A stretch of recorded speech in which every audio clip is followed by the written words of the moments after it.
What is up, guys? Gunther Oka here, professional wakeboarder and Axis team athlete. Welcome to the channel.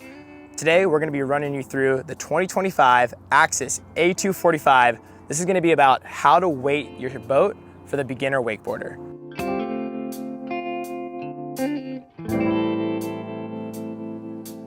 Liquid Planet Marine out in Claremont, Florida was kind enough to hook us up with a boat for the day, so be sure to check them out if you're in the Central Florida area for all your boating needs.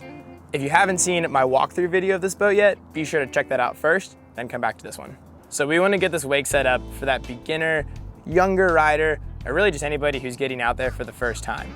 We want to make sure that the wake is clean and doesn't have any of that whitewater face or any of that water that's kind of rolling over the top of the wave.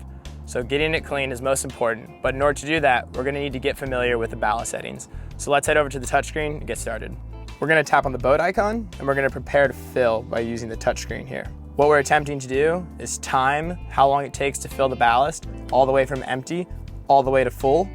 We can divide that into thirds and essentially have a beginner, intermediate, and advanced ballast setting based on time. Here we go.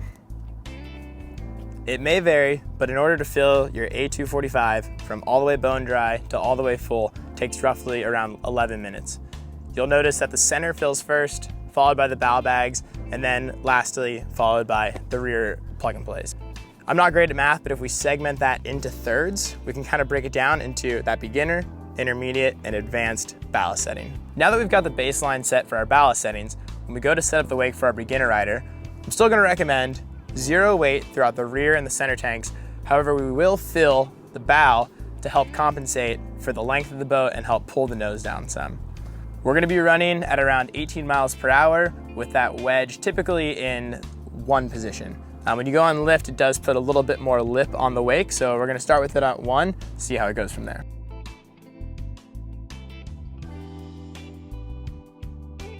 If you do run into the issue where you can't get the wake clean, I'd recommend listing the boat.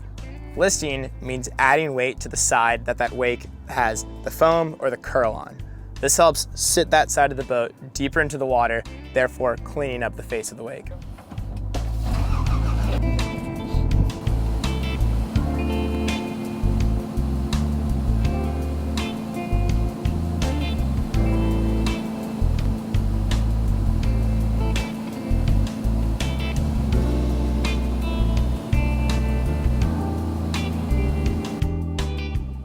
One thing that you'll notice from this session is that as I cut at the wake, I'm actually applying line tension to the boat, which is therefore pulling the side of the wake that I'm hitting, pulling that side of the boat further down into the water, and cleaning up the wake.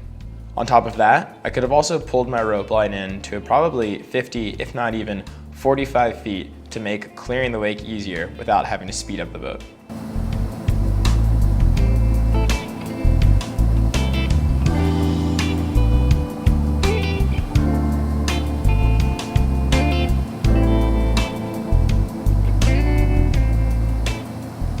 Don't forget that slower and shorter is always better. You can always work your way up from there. If you're ready for the next step, be sure to check out the How to Weight Your Boat for the Intermediate Wakeboarder that comes up next. And as always, thanks so much for watching. Don't forget to like, comment, subscribe, do all those things, and we'll see you on the next one.